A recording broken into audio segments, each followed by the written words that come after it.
काल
लगभग सभी लोगों को ये दुआ कंठस्थ होगा।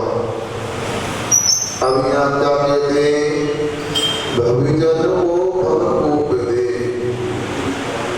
कहाँ भवकूप से यानी संसार रूपी कुआं से। किसको? भविजन को। आप ही कारणहार है। ऐसा लगता है विनय पाठ की जिन्होंने रचना की है वो जरूर बुंदेलखंडी होंगे। विनय पाठ सब जगह प्रचलन में है, मगर इसमें बुंदेलखंडी इसने आवाज निकल दी, कारणहार। अब क्या कह रहे भविजन को, तो सभी को क्यों नहीं निकालना चाहते? नहीं, जो निकलने की सामर्थ्य रखता है, जिसमें संसार से निकलने की सामर्थ्य है, उनको ही निकाला जाता है। भविजन को भवकूप से। ऐसा एक कहावत आती बुंदेलखंड में,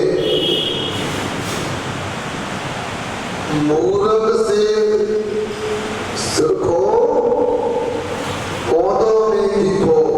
नहीं, मूर्ख से सुरखो पौधों में दिखो। मतलब यदि आप किसी को समझाना चाहते हो, किसी को कोई सलाह देना चाहते हो, किसी को कोई बताना चाहते हो, तो वह समझदार होना चाहिए। मूर्ख व्यक्ति से कहने से मतलब क्या है? जो कर ही नहीं सकता, जो सुन ही नहीं सकता, जो उल्टा समझ लेता है, उस व्यक्ति से बात करने में समझदारी नहीं। उसी प्रकार से भविजन होगा। आप लोगों को जानकारी हो, संसार में दो प्रकार के जीव होते हैं। कितने प्रकार के? एक भव्य जीव और दूसरे अभव्य जीव। अब भव्य किसी के लिए, अभव्य किसी के लिए? सुनो, जिसमें रत्नात्रय की व्यक्त होने की योग्यता होगी, अर्थात सम्यक दर्शन, सम्यक ज्ञान और सम्यक चारित्र की व्यक्त होने की योग्यता होती है, उसको कहते हैं भव्य जीव कहते हैं। समय हो गया भैया, बंद कर दे। पूछ रहे समय हो बताओ, सबको जल्दी देखिए, ये तो हो गया 5 मिनट की सिर्फ बात है। ऐसा है होगा हमारा कहना आपसे है। अब मैं नीचे देख रहा था तो दीदी के सग रही थी महिलाएं, बता अब मना नहीं। देखो आपको बता दें स्पष्ट सुनो, जिनवाणी सुनने की होती, सुनाने की नहीं होती। प्रवचन सुनने का होता, सुनाने का नहीं होता। आपको यदि समय है, अनुकूलता, मैं रोज देखता हूँ ये तो भैया लोगों को धीरे से चालू हुई हो चले जाते। भैया आते क्यों हो परेशान होने के? बताओ। देखो हमेशा याद रखो, कोई भोजन परोसना है, बड़े भाव से थाली लगाता है। अब पता नहीं कि टारसी में क्या परंपरा है, थोड़ा सा खाओ किसा हो गया। अच्छे परिवार में अच्छे लोग झूठा नहीं छोड़ते। सुन रहे हो भैया? बल्कि हमको तो ये सिखाया आश्रम में, एक प्रदीप भैया जी आए गुरुकुल में आश्रम में रहे, इनको पता है जो भी परोसते थे पूरा भोजन करते थे और थाली को बिल्कुल वॉश करके धो करके कटोरी में रख करके उल्टा कर देते ताकि इसमें मच्छर मक्खी ना करे। ये परंपरा है। अब टारसी पता नहीं, परोसो भरो भैया। ऐसे कौन परोसेगा तुम्हारे लिए? ऐसा नहीं। जितने उत्साह से पूजन करने आते हैं, जिनवाणी को भी समझने का प्रयास करो। और मैं तो पूजन की चर्चा कर रहा हूँ। एक पूजन की पंक्ति आपको समझ में आएगी तो आपको कई गुना पूजा करने का लाभ मिलने वाला है। इसलिए आप लोग थोड़ा त्याग करो समय का। मानता हूँ व्यस्त ही आप लोग, आपका कीमती समय है। कुछ लोग हम 16 बदलने जा रहा है, हम चौका लगा, तो मैं तो समझता हूँ चौका में तो सब माता मैंने भोजन बनाती, गिटार से बनाता बोलो ना, क्या हुई बबलू? भोजन है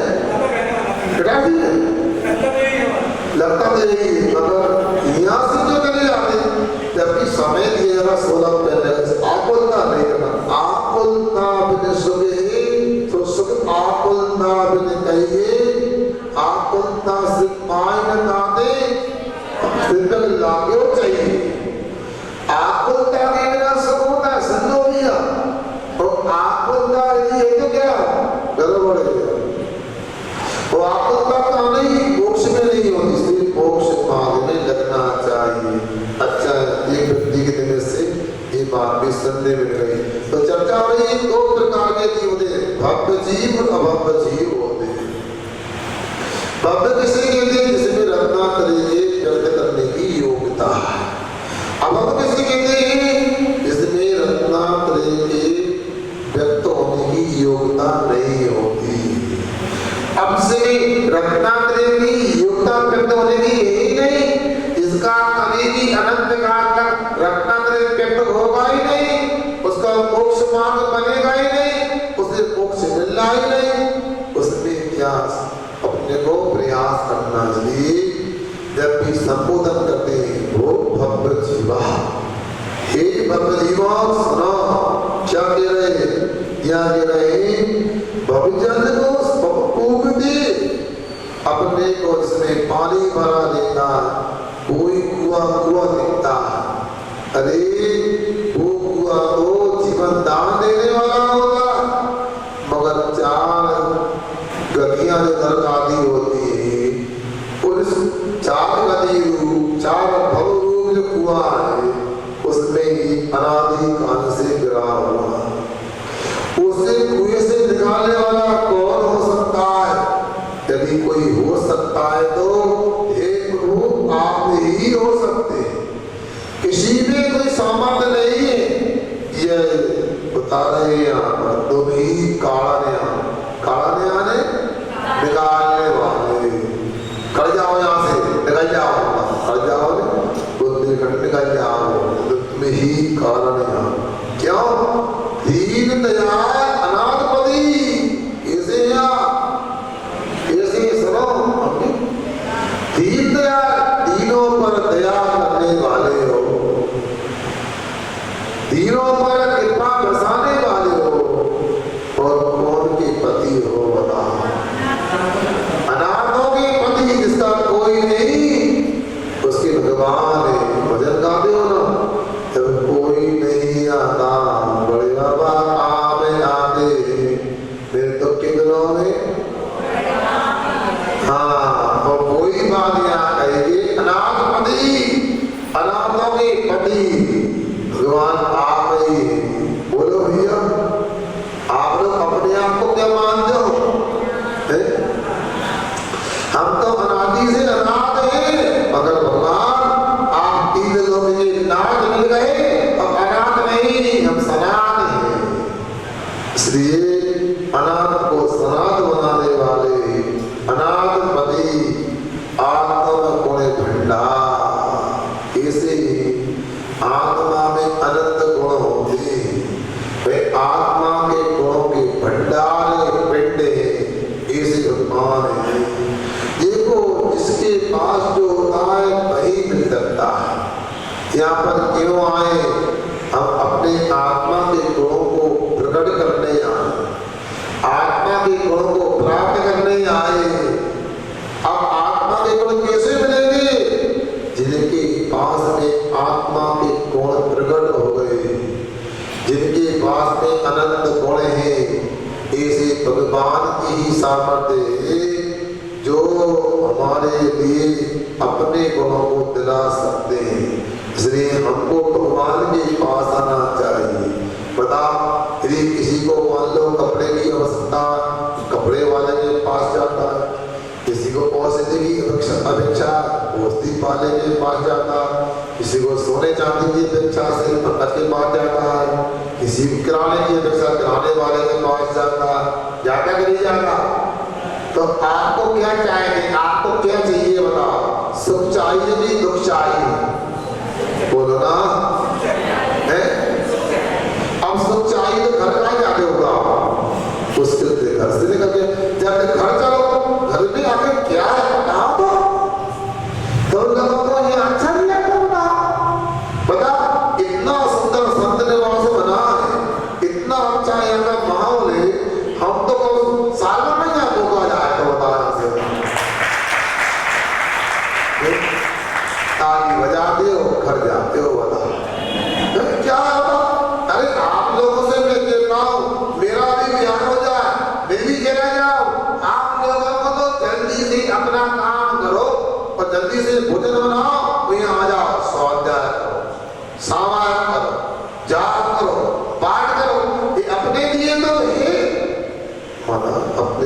संतों के लिए। अरे भाई जो संत बन गए उनके लिए भी, जो संत बनना चाहते हैं उनके लिए भी। संत बनना चाहते हो बोलो भगीता, भगीता आपसे कह रहे, संत बनना चाहते हो तो संत बनना चाहते हो तो संतों की बात को भी सुनो, तो संतों का अनुकरण भी करो। अब मैं कहना चाहता हूं, आप सुखी होना चाहते हैं क्या दुखी होना चाहते हैं? क्या सुख चाहते कि दुख चाहते हो? क्या चाहते हो? जोर से बोलो ना। तो सुख चाहते हो तो ये शराबी की दुकान में नहीं मिलेगा, ये बगीचा के ऑफिस में नहीं मिलेगा, ये कपड़ा की दुकान में मनीषा नहीं मिलेगा, या कराटे की दुकान में सुख कहाँ मिलेगा? और सब दिन भगवान के चरणों में मिलेगा। बल्कि आत्मा में प्रकट हुआ उनके पास आगे मिलेगा। इसलिए सुख चाहते हो तो जो सुखी हो गए उनकी उपासना करो, उनकी आराधना करो। सिर्फ आप लोग नहीं मान, कोई गरीब व्यक्ति उसे 5 रुपए की आवश्यकता है, तुम्हारे हाथ पांव दबाएगा, तुम्हारी सेवा करेगा, थोड़ा आपकी तारीफ करेगा, वो आप पर्स में से निकाल ले जा, कितने 5 रुपए मिलेगा, क्योंकि आपके पास रुपया थे तो आपने दे दिए। उसी प्रकार भगवान की सेवा करेंगे, भगवान की पूजा करेंगे, भगवान की उपासना करेंगे तो पक्का मानना हमको सुख मिले बिना रहेगा। बताओ आप भक्तों की आदत हो बोलना है, भक्ति पक्का। यदि भक्त किसी के लिए तो ये समझ लो बुद्ध गोस्वामी के लिए जो विषयों के निमित्त धर्म करता है वो अभक्त, जो कर्मों की निष्ठा करने के लिए, जो सुखी होने के लिए धर्म करता है वो भक्त कहलाता है। तो आप लोगों को यहाँ आकर के कर्मों की निष्ठा करने के लिए, अपने आत्मा के गुणों को प्रकट करने के लिए मुझे आदि करना चाहिए। इसलिए कभी भी संसार की भावना नहीं करना चाहिए। तो यहाँ आचार्य कहते हैं आत्म गुण भंडार, कैसे आत्मा के गुण के भंडार। कुछ लोग कहते हैं याद नहीं होता, महाराज आशीर्वाद ध्यान मिल जाए, कुछ कहते सुख मिल जाए, होता है कि नहीं होता? महाराज हमारे बच्चे को आशीर्वाद दो, उसे बुद्धि बढ़ जाए, उसकी पढ़ाई में मन लग जाए। बाबू सुन रहे, बुद्धि चाहिए ना, बोलो बुद्धि चाहिए, बुद्धि चाहिए। आप बुद्धि चाहिए तो बुद्धि कहाँ मिलेगी? बुद्धि वालों के पास जाओ। सुख चाहते हो कहाँ मिलेगा? सुख वाले के पास जाओ। कभी भी सही नंबर लगाने से बात होती है, राम नंबर लगाते हैं तो क्या होता है? क्षमा मांगना पड़ता, सॉरी और बोलना पड़ता। इसलिए आप लोग बाहर सुख चाहते हो 3 काल में नहीं मिलेगा, बाहर से ज्ञान चाहते हो बिल्कुल नहीं मिलेगा, बाहर बुद्धि बिल्कुल नहीं मिलेगी, क्योंकि ज्ञान और सुख तो आत्मा में ही संभव है। आत्मा को छोड़कर ही कहीं पर भी उपलब्ध ना हुआ है, ना होगा, ना होगा। इसलिए भगवान के चरणों में आकर के अपने को इस आराधना करने से अपने आत्मा के गुणों की प्राप्ति संभव है। आगे देखो, चिदानंद निर्मल कियो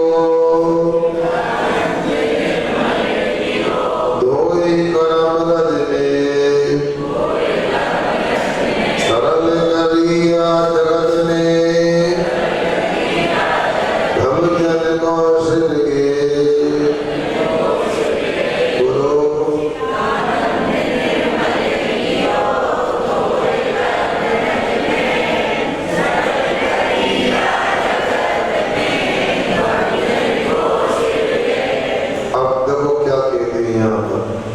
चिदानंद निर्मल कियो। ध्यान के अर्थ में आता है, आनंद चार्य को कहते हैं। चिदानंद का मतलब है ज्ञान को चार्य। इसको आप मतलब जो हमारा ज्ञान था, जो मिथ्या ज्ञान था, और मिथ्यात्व के कारण वो असत्य हो रहा था। हमारे अंदर में जो सम्यक ज्ञान है, वही सम्यक ज्ञान अनादिकाल से, मगर उसके ऊपर मिथ्यात्व का ऐसा आवरण पड़ा था, उसके माध्यम से वो हमारा सम्यक ज्ञान वो अज्ञान की कोटि में आ रहा था। जब तक आत्मा में मिथ्यात्व कर्म रहता है, तब तक हमारा ज्ञान उपपत्ति ज्ञान के रूप में होता, कुशल ज्ञान के रूप में होता, विभक्त ज्ञान के रूप में होता, और भगवान के चरणों में आकर के फिर क्या होता है, वही ज्ञान सम्यक ज्ञान हो जाता है। सोच लो, पोती पढ़ पढ़ जगुआ ज्ञानी हुए अपार, निज वस्तु की खबर नहीं, नकटी का सरकार। कोई माता बहन हो 16 श्रृंगार करती है और सब प्रकार के आभूषणों को धारण कर लिया, जब एक लोग हाथ में आई, लोगों को कहाँ पहन देखो, नाक में पहन दे तो देखा नाक ही नहीं थी उसकी, बताओ इतनी सुंदर लगेगी, बताओ। जिस प्रकार से बिना नाक के शोभा नहीं हो सकती, उसी प्रकार दुनिया की पोथी पढ़ लेना, आत्मा का ज्ञान नहीं तो सब बराबर बेकार है, भीगा है। आज यही हो रहा है। ये दीपक भैया तो पता कहाँ बेंगलोर गए थे, बेंगलोर में पक्षी थी, वहां गए थे। अच्छा, ऐसी बहुत सारी बच्चियां वहां पर मध्य प्रदेश की। क्या हो रहा है वहां पर? कुछ नहीं महाराज, इलेक्ट्रॉनिक राजधानी सब अपने काम में लगे। क्या काम में लगे? कागज छापने में, क्या है नोट छापने में लगे। कोई ने MA किया, कोई ने MBA किया, कोई ने MCA किया, दुनिया भर की डिग्रियां प्राप्त कर ली, दुनिया भर का ज्ञान प्राप्त कर लिया, मगर उनको समय नहीं है कि भगवान की दर्शन कराएं, अभिषेक पूजन कराएं। बिल्ले होंगे यहाँ 100 में 2-4 जो रोज मंदिर जाते होंगे, बाकी कहानी तो ऐसी है। मंदिर से कोई 30 फुट दूर है, कोई 40 फुट दूर है, ऐसी दशा है बाबा। अब वो अपने आप को बहुत हाई क्वालिफाइड मानते, कोई इटारसी का पहुंचा तो बात ही न करे, हमारा आ है ये तो बता। मगर उनसे पूछो, प्रभु का मन तो आता है, अरे परमेश जी की कितने फूल को तो पता नहीं पा, सुख कहाँ मिलता है उन्हें पता नहीं। और ये तो जल्दी तैयार होगे, अपनी गाड़ी पकड़ना है तो 8-10 घंटा नौकरी करना है, तो 2-4 घंटा बस में सफर करना है, बड़ा उसी में सुख मान रहे। अब क्यों नहीं मानेंगे? उन्हें सम्यक ज्ञान की प्राप्ति नहीं हुई, उन्हें आत्मा का ज्ञान ही प्राप्त नहीं हुआ। वो जो प्राप्त किया उसी को सब कुछ मानते हैं। मुझे सच सुनने मिला था, कितना सच है कि आज के साइंस पढ़ने वाले, विज्ञान पढ़ने वाले बच्चे ये भी कहते हैं साइंस के अलावा संसार में कुछ नहीं है, साइंस गॉड, बस विज्ञान ही भगवान है, कुछ नहीं।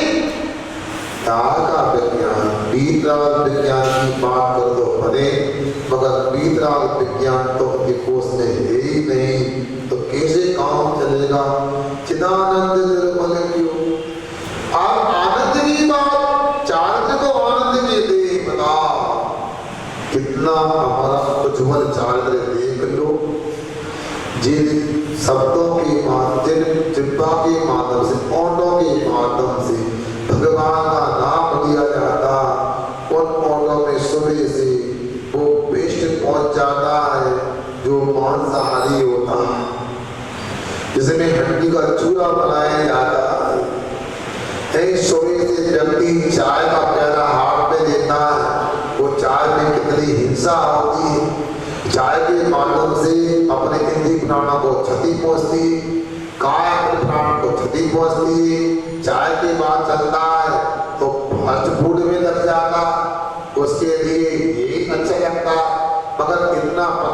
क्या क्या मिला देता। संदे कुरकुरा जो होता ना, कुरकुरा, कुरकुरे बोलते, उसको जलाओ तो प्लास्टिक की गंध आती है।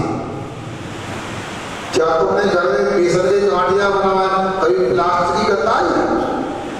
जिसमें जो होगा वही तो गंध आने वाली। अब आपका चारण, आपका आनंद जुगले कैसे हो? सोचो आप लोग क्या कर रहे हैं? आपके बच्चों को समय नहीं, बिल्कुल समय नहीं। क्या बच्चे कहाँ हैं? अब बच्चे नहीं है आरसी में। क्या बच्चे क्यों नहीं आते? अब स्कूल जाते, कोचिंग जाते, समय नहीं है। बताओ, सोच लो, विचार करो, क्या आपका जीवन है? आज रैली निकालना अपने लिए, क्योंकि सिरमौर संस्कृति पर जो हमला हो रहा है उसका सरकार सही न्याय करे, इसे अपने को आज रैली निकालना है। मगर ये रैली आप सोचो अपन निकालने जा रहे हैं, अपनी पहेली भी तो देखो कैसी हो रही है। बताओ, अपने बच्चों को इतना समय नहीं है कि दो धर्म की बातें सुन ले, तो हम ऐसी रैली निकाल करके भी क्या प्राप्त कर लेंगे? विचार कर लेना आप लोग, आप सोच लेना, समझ लेना। रैली निकालने का मना नहीं कर रहे, निकलना चाहिए, हुआ तो हम भी चले, मगर आप लोग ये विचार करो, अपने बच्चों को इतना भी समय नहीं हो सकता है कि धर्म की दो बातें सीख ले तो सुखी कैसी होगी? मैं कहता हूं उनको विद्यालय पढ़ा, कुल सोने 100 अंक प्राप्त कर लेगी, महाविद्यालय पढ़ा लेना, विश्वविद्यालय पढ़ा लेना, उनको 10 करोड़ पैकेज मिल जाएगा, मगर सुख मिलने वाला नहीं। सुख तो बीतराग विज्ञान से ही मिलने वाला, वो विज्ञान ही मिलने वाला है। आप लोग क्या, मुझे तो ये भी लगता है, संशय होता है कि बच्चे तो होना चाहिए, माता पिता चाहेंगे कि हमारा बच्चा, हमारी बच्ची पहले धर्म के संपर्क में, साधु संतों के संपर्क में ना जाए, वरना हमारा क्या होगा? अपने सपने सजोए 1 लाख रुपया महीना खर्च करते हैं पढ़ाई में, तो कम से कम बड़ा होने के बाद में वो 1 करोड़ तो कमाए महीने में। यदि हमने 1 लाख साल में खर्च किए तो 10 लाख तो कमाए। एक आप लोगों की पैसे तक ही बुद्धि जाती है। मगर मैं पूछता हूँ, एक बात आज सुन लो, समय हो रहा है तो बताता हूँ, आप लोग भी दुनिया के समाचार सुनते हो, जितनी आत्महत्या विदेशों में होती है उतनी भारत में नहीं होती। आंकड़े देखिए आप लोगों, जितनी आत्महत्याएं, सुसाइड विदेशों में होती है, भारत में क्यों नहीं होती? जितनी भारत में होती है उतनी जैन समाज में क्यों नहीं होती? विचार करना, मैं आपको विचार करने का बिंदु दे रहा हूँ। जबकि भौतिक क्षेत्र में विदेशों में, अमेरिका ने, जापान ने, जर्मनी ने, चाइना ने कितनी तरक्की की है। जानकार कहते हैं जितनी तरक्की उन्होंने कर ली उतनी तरक्की तक पहुंचने के लिए भारत को 300 वर्ष लगेंगे। हमें क्या वो आगे नहीं बढ़ेंगे? मतलब भौतिक क्षेत्रों में उन्होंने विकास कर लिया, बस सुविधाएं हो गई। आपकी कार तो कावेरी स्टेट के गड्ढा से आगे नहीं बढ़ती, और उनकी कार तो हवा में उड़ने लगी।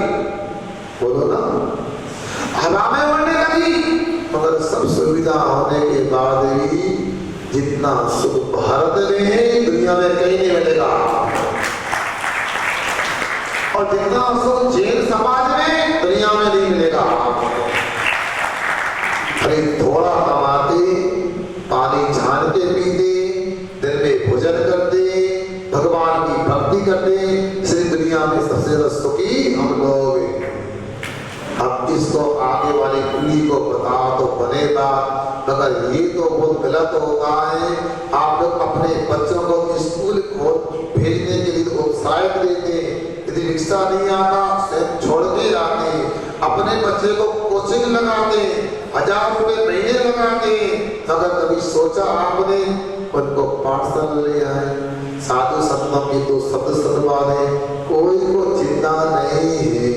ऐसे कर लेते पीरान से, भेड़ से मंगा ले, बच्चे कहाँ है? या अच्छे बहाने आपके पास में। जिंदगी में आपने अपने बच्चों से एक रोटी का गिलास साधु की अंजलि में नहीं दिलवाया तो तुम्हारी काय की जिंदगी। आपकी संपत्ति वो ले तो लेंगे, भोगों में बर्बाद करेंगे, योग में नहीं लगा पाएंगे। बस यही बताते हैं ना, प्रभु जी इतना दीजिए या मैं कुटुंब समान मैं भी भूखा ना रहूं।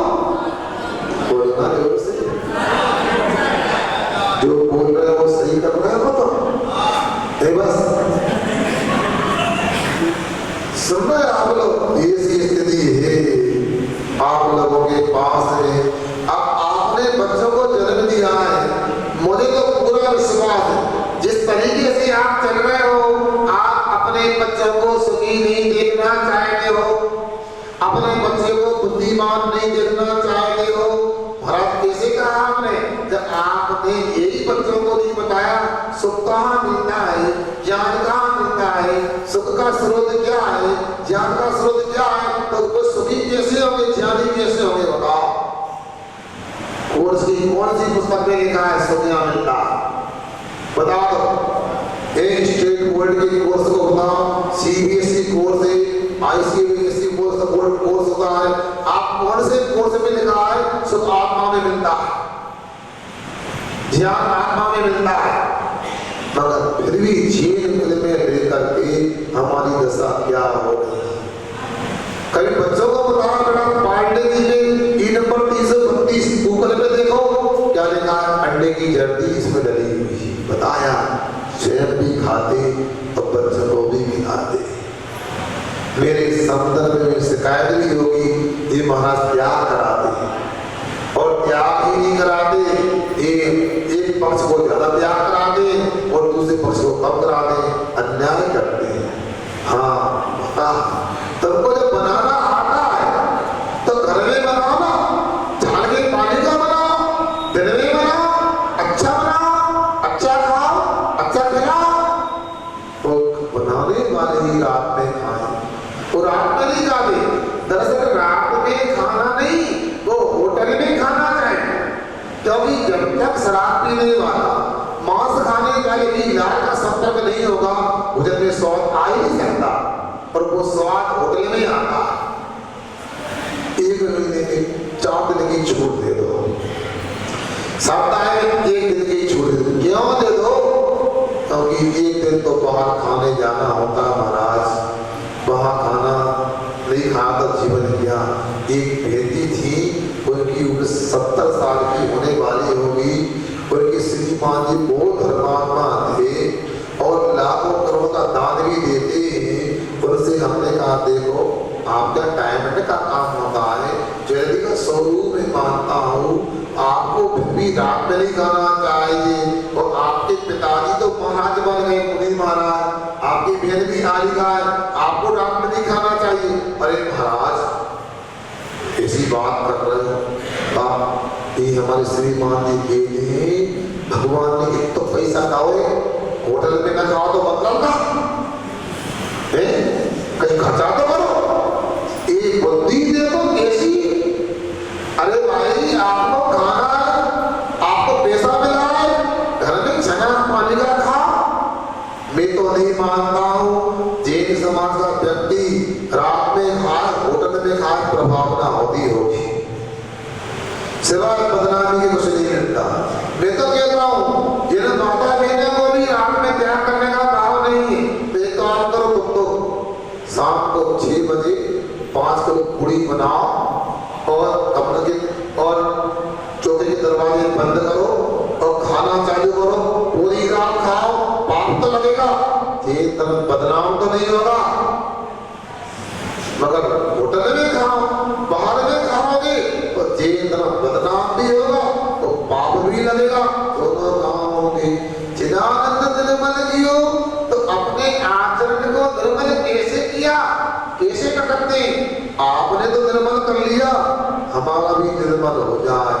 अकेले भगवान निर्मल नहीं करेंगे, अपने को भी निर्मल करना है। भगवान के लिए तो कहा जाएगा कि आपने चिदानंद निर्मल जियो हुए कर्म रस में, अपने को भी तो निर्मल करना है, अपना आचरण कैसे हो पानी छान के नहीं पिएंगे, रोज दिन में नहीं खाएंगे, रात में खाएंगे, आप लोग फास्ट फूड का सेवन करोगे, आप लोग होटलों में खाओगे, तो ये पंक्तियां अपने जीवन में आने वाली नहीं। इसलिए बार बार पढ़ते, चित्त का अर्थ ज्ञान होता है, आनंद का अर्थ आचरण होता, अपने को भी भगवान की पूजन कर रहे हैं, अपने ज्ञान को भी निर्मल करना है।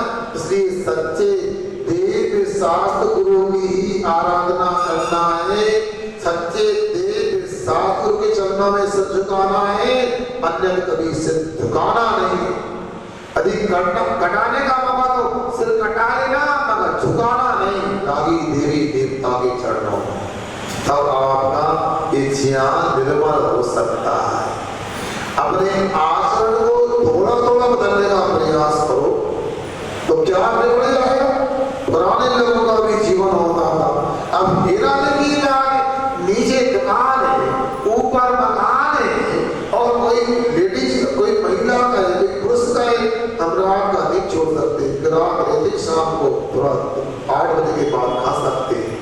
सोच लो काय की कमा रहे हो, इतनी दूर यदि ऊपर नहीं जा सकते हो तो नीचे थाली कमा लो।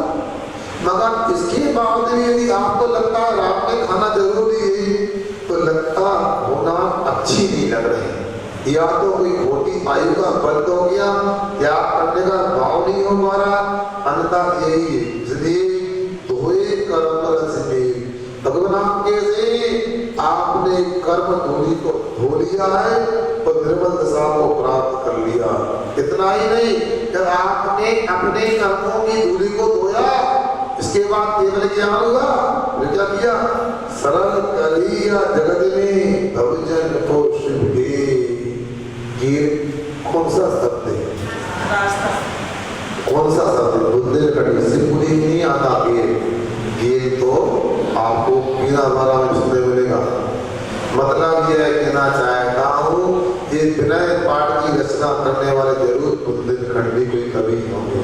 तो ये कह रहे हैं, आपने मोक्ष मार्ग प्राप्त कर लिया, उसे फल को भी प्राप्त कर लिया, तो आपने कहा जब मुझे प्राप्त हो गया है तो दूसरे को भी प्राप्त हो जाए।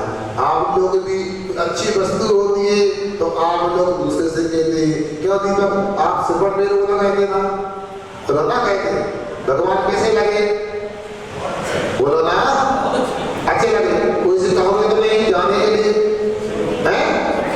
सबसे कहूँगा, जब अच्छी चीज होती है तो सबसे कहने का मतलब होता है, सबसे बनता है। उसी प्रकार भगवान ने अपने ज्ञान आनंद को निर्मल कर लिया, उन्हें अच्छा लगा तो उनको केवल ज्ञान हुआ, तो उन्होंने भक्त जीवों को भी मोक्ष मार्ग की बात बताई, सरल करिया जगत में भवजन को, संसार में जितने भी तत्व जीवे उनको ये रास्ता आसान कर दिया।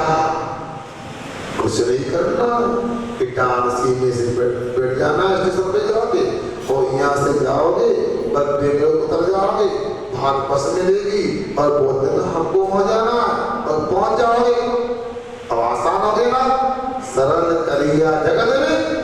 तो जैसे सिरबड़ बेल को ना जानने की, आपने बेल सरल कर दी, कोई शिखर जी जाना, भैया मनीष शिखर जी कैसे जाना है, आप शिखर जी गए जाओगे, कुछ नहीं करना, स्टेशन में आना, या तो हावड़ा में बैठना, या भोपाल छिपरा में बैठ जाना, बस छिपर गली से पारसनाथ पहुंच जाओ, बस पकड़ो तुरंत पहुंच गए, फिर आगे ऊपर पहाड़ पे चढ़ जाना, सरल करिया जगत में। तो इस जैसे आपको जो आपको अच्छी बात मिली, अच्छी चीज मिली, आपने औरों को बताई, उसी प्रकार भगवान को अनंत अवस्था प्राप्त हुई, सिद्ध अवस्था प्राप्त हुई, उन्होंने भी भगवतीयों को अनंत सिद्ध बनने की देशना दी, मार्ग बताया।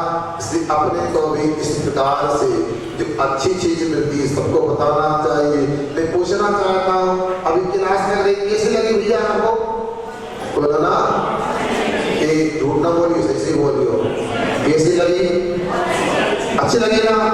यदि अच्छी लगी होगी तो आज जाकर के 10 लोगों से कहना क्लास अच्छी लगती है, झूठ नहीं बोलना। आपको अच्छी लगे, जो देर से आते उनको बताना, समय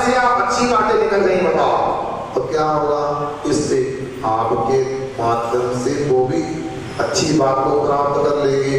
आप लोग प्रयास करो, यदि ऐसा करोगे तो लाभ ही लाभ मिलने वाला है। मैं आपसे पुनः कहना चाहता हूँ, क्योंकि मैं जल्दी छोड़ने के मूड में हूँ। 9:15 बजे का मूड बनाया था, थोड़ा समय का उल्लंघन हो गया। और आज की रैली, आज का कार्यक्रम जो है तभी सार्थक हो सकता है। अपने बच्चों में कुछ ऐसी कुछ बात बताओ, ऐसी कोई धारणा बनाओ जिसके माध्यम से बच्चे भी कुछ समय निकाल पाए। आप एक मुनि महाराज की एक हत्या के विरोध में आप ज्ञापन दे रहे हैं, देना ही चाहिए। हम जेने हमारे साधु हमारे आन बान शान प्राण देना चाहिए, मगर अपने बच्चों को इतना तो बताओ कि अपने नगर में महाराज जी आते उन्हें छोड़ने आना है, नगर में आते उन्हें लेने जाना है, उन्हें आहार देना है। दर्द की तो बातें सुनना, हमने ज्ञापन दे दिया, जिसने कहा दिया, तख्ती गिरा दी हमने, मगर हमको कोई काम, सब बातें कर रहे हैं। मगर हम श्रवण संस्कृति की रक्षा को कितना समय दे रहे हैं। अपने नगर में कोई साधु हुआ है, 24 घंटे में 1 घंटा भी समय न निकले तो मैं समझता हूँ ये दीदी निकालना औपचारिक होगी। और जो लोग आज से अपने बच्चों को उस स्वयं को 1 घंटा निकाल करके मुनि सेवा में लगाने का भाव करेंगे, जिनवाणी की आराधना में आप समय दोगे तो आज का रैली का निकालना सार्थक है। हमारी बात पर ध्यान देना, औपचारिक काम मत किया करो, यथार्थ में काम करने का प्रयास करो।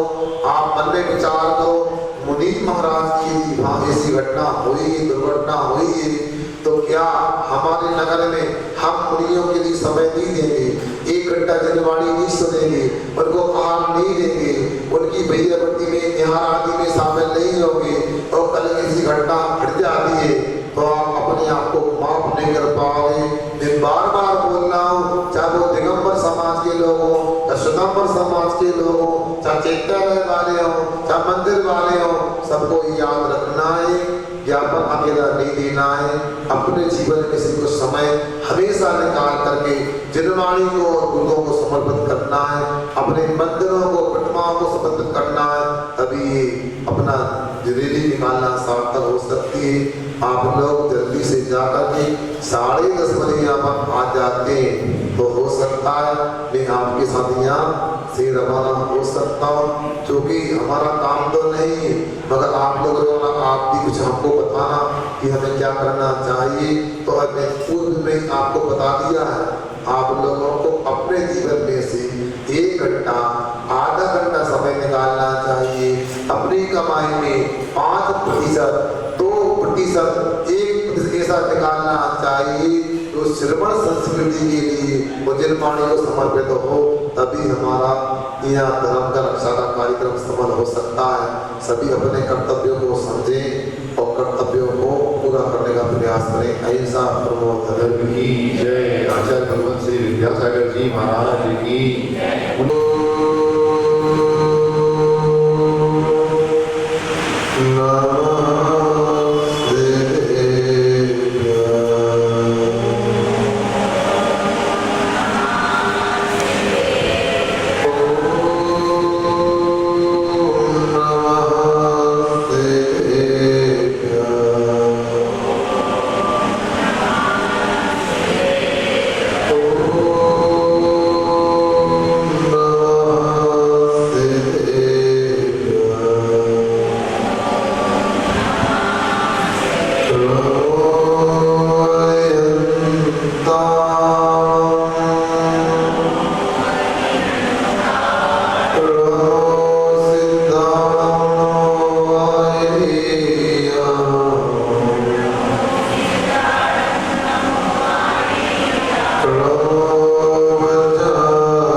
श्रावक धर्म का पालन करता है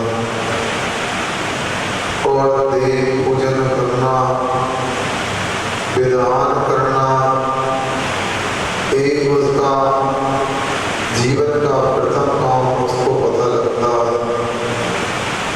और पूजन करने में उसके बर्तन, उसकी द्रव्य सामग्री देखती ही बनती है। एक अलग प्रकार का उत्साह उसके पूजन में दिखाई देता है। लोग उसका उदाहरण देते हैं, यदि पूजन की सामग्री देखना है तो धन्य कुमार की देखो, पूजन के बर्तन देखना है तो धन्य कुमार के देखो। एक अलग ही उत्साह है, एक अलग ही उमंग उसके अंदर दिखाई देती थी। ऐसा धन्य कुमार कवि में चक्रवर्तियों वाली कल्पद्रुम महापूजन विधान करता था, जिसमें विवेक्षित दान दिया जाता है।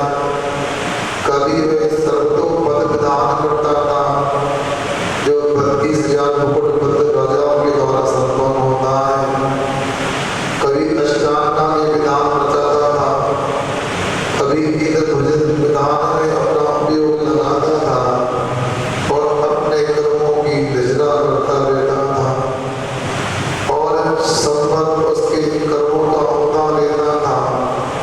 इतना ही साथ से पुण्य कर्म का भी आश्रम बंद होता ही था। कभी कोई पूछता कि क्या कर रहे हो, हम पूजन विधान कर रहे हैं, क्या आप पुण्य चाहते हो? वो कहता था कि पुण्य तो मिलना ही एक चाहना नहीं होता। धर्मात्मा व्यक्ति तो कर्मों की संबल रचना के लिए पूजन करता है। वो ऐसी पूजन करता था जिससे सभी प्रकार के दुखों का हरण होता है, सभी मनोकामनाएं पूरी होती है, जैसा कि समर्थ स्वामी जी ने बतलाया है। देवादिदेव चरणे हरिचरणं संकले हरणं काम कामदायिनी हरिचर्यादादितो नित्यं। जो मनोकामना पूरी करने वाली है, वैसे वासना को नष्ट करने वाली है, संपूर्ण तरह के दुखों का हरण करने वाली है, ऐसी देवादिदेव की पूजन नित्य की जाती है, आदर के साथ की जाती है। उस पूजन के माध्यम से जो चाहता है वह उसको प्राप्त करता है।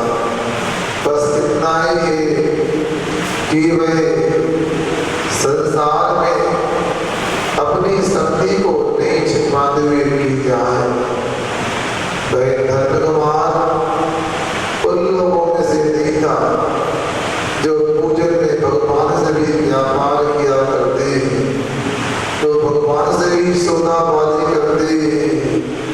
एक प्रसंग याद आता है, एक किसान भगवान का भक्त था।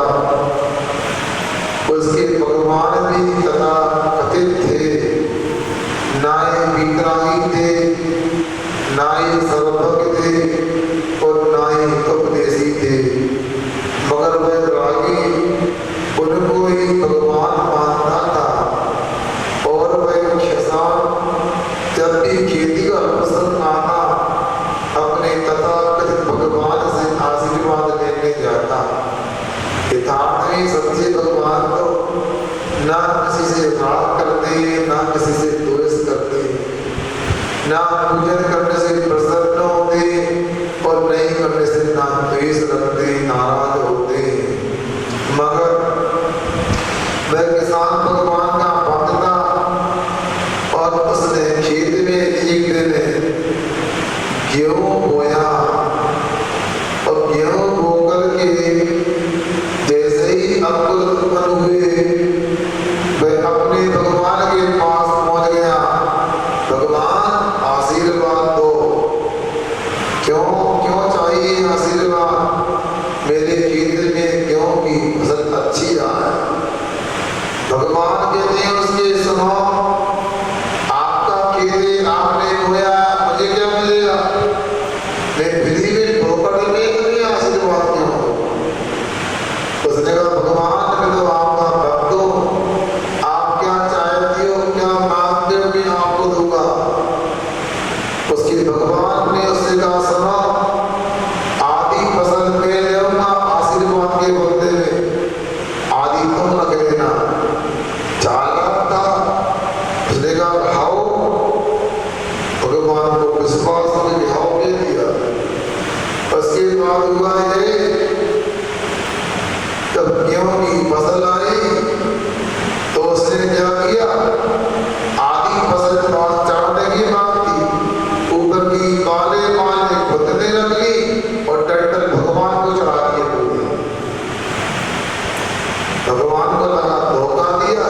ऊपर ऊपर की बदले ले ली, नीचे नीचे की मुझे दे दी। फिर लगा यह सीधा सीधा काटना भी अच्छा नहीं, फटका लगाना अच्छा नहीं, समय आएगा जवाब दिया जाएगा।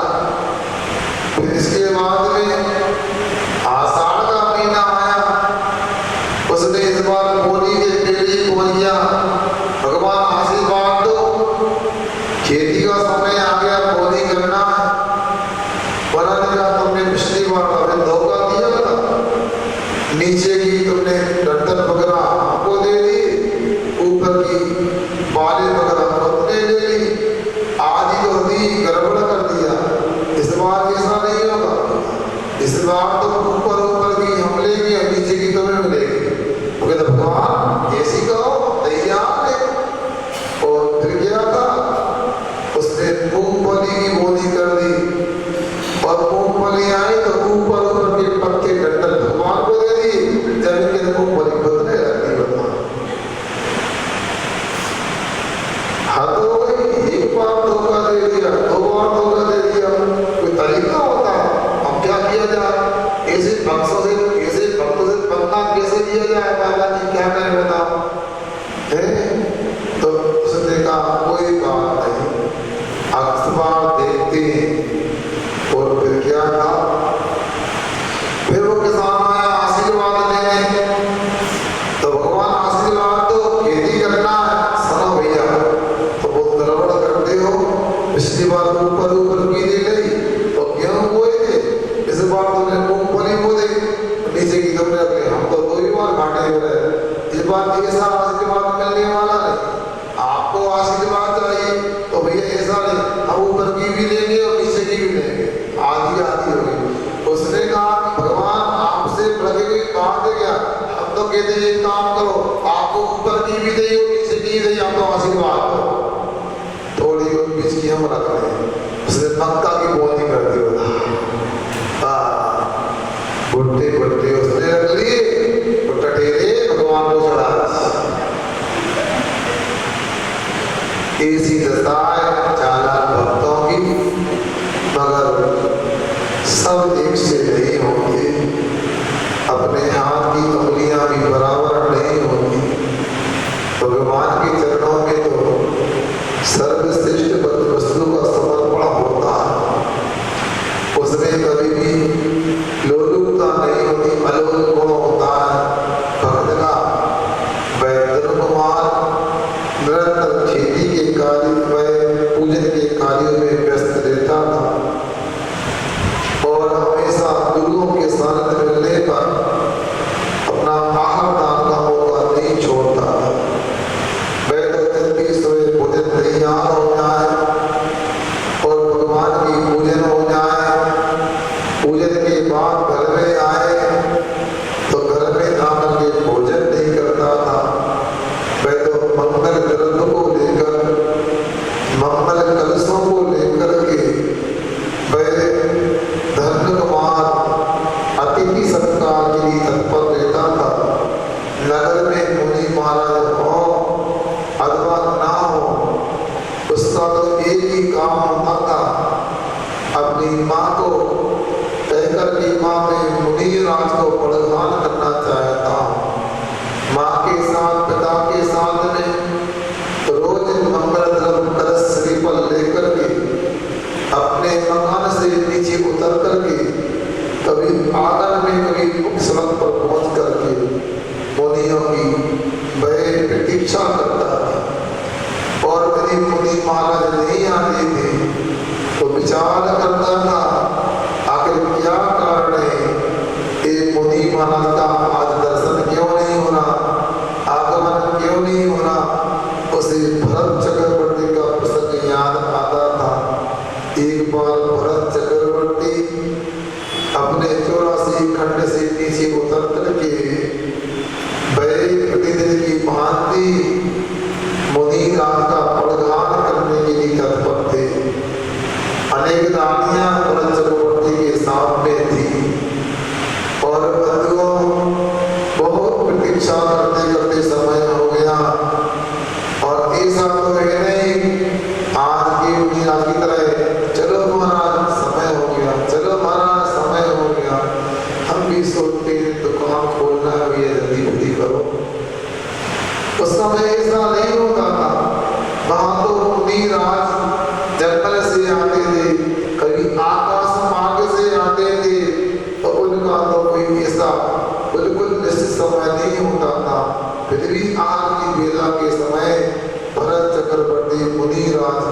भिक्षा अपने परिवार से किया करते थे। और एक दिन मुनि महाराज को आने में लगा कि आज तो शायद मुनि आएंगे नहीं, कोई विशेष पर्व लगता है, आज तो लगता संपूर्ण मुनि राजा का अनशनता में उपवास है। इतना विचार किया, आकाश में दृष्टि गई और दो मुनि राज दिखाई दिए। युगल मुनि महाराज को देखते हुए हे स्वामी नमोस्तु, हे स्वामी नमोस्तु, हे स्वामी नमोस्तु अर्थ करते हुए जैसे मुनि महाराज भरत चक्रवर्ती के निकट आए, तिष्ठ तिष्ठ तिष्ठ। हम लोग क्या बोलते रहते हैं, अत्रो अत्रो तिष्ठो तिष्ठो, कौन सी भाषा है वहाँ पे? यहाँ संस्कृत में तो अत्र होता है यहाँ तिष्ठ तिष्ठ ठहरो ठहरो ठहरो, ऐसा करना होता है। और बंधुओं, चक्रवर्ती के सामने तो युगल मुनिराज खड़े हो जाते हैं, तीन परिक्रमा करके नीचे ऊपर नहीं, चिड़ियों को देखते हुए और जीवों की रक्षा करते हुए वह चक्रवर्ती वह परिक्रमा करता है। हे स्वामी शुद्धि बोल करके मम गृह में प्रवेश कीजिए। और रसोई घर के पास में आते पैरों को धोकर मुनिराज से निवेदन करते, हे प्रभु हम भोजन गृह में प्रवेश कीजिए। ऐसा करके मुनिरा अंदर पहुँचते, उच्चारण दे करके आप प्रक्षालन भोजन नमस्तु के बाद मन शुद्धि शुद्धि काय शुद्धि आहार शुद्ध करके और मुनिराज के द्वारा संत भक्ति पूर्वक खड़े हो जाते, अंजलि बांध करके। और मुनिराज की अंजलि नदी होती है और भरत चक्रवर्ती अपने हाथ में एक रोटी का गिलास लेकर के यूं स्थिर हो जाते हैं। मुनिराज कहते देख क्यों नहीं रहा, तो यूं पकड़े देता है। और कुछ विलंब के साथ भरत चक्रवर्ती मुनिराज की अंजलि में गिलास देता है। आहार पूरा संपन्न होता है। जब मुनिराज का मौन खुलता है तब मुनिराज के लिए भरतेश आप तो किमिच्छित दान करने वाले हो, आपको क्या हो गया था? तब गिलास देने में विलंब क्यों हो गया था? तो मैं चक्रवर्ती भरतेश कहता है क्षमा कीजिए, मेरा अपराध क्षमा हो, मैं उस विचारों में डूब गया था। अरे आपको आज के समय कौन सा विचार? उसने कहा महाराज से मन में आ रहा था 84 लाख पूर्व निकले जा रहे हैं, रोज महाराज को पड़गाता और महाराज की अंजलि में आहार देता, महाराज लेते और मैं देता हूँ। मेरे मन में विचार आया कि भगवान वह मंगल दिवस कब आएगा, वह मंगल घड़ी कब आएगी जब मैं मुनि बन की अंजलि बनाऊंगा तो लोग मुझे आहार देंगे। ऐसे पवित्र भाव भरत चक्रवर्ती के हुआ करते थे। उन्हीं भावों को धर्म कुमार याद करता हुआ मुनियों को आहार दिया करता था।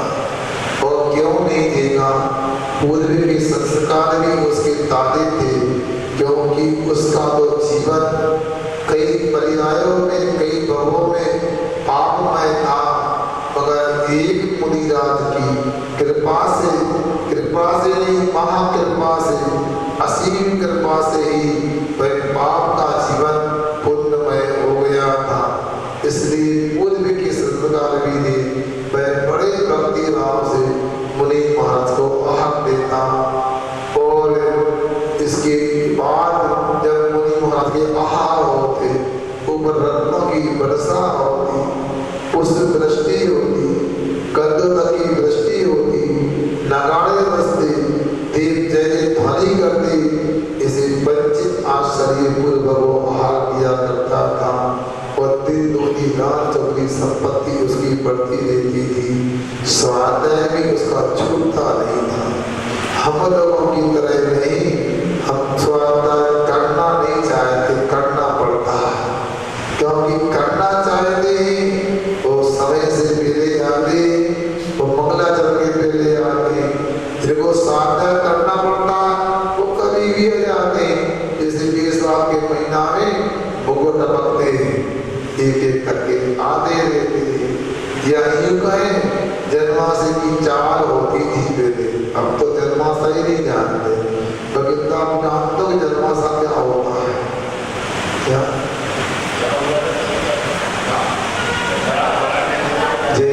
मनीष भैया को याद है, अच्छी बात। जहाँ बारात ठेरती या दूल्हा ठेरता उसको जनमासा कहा जाता था।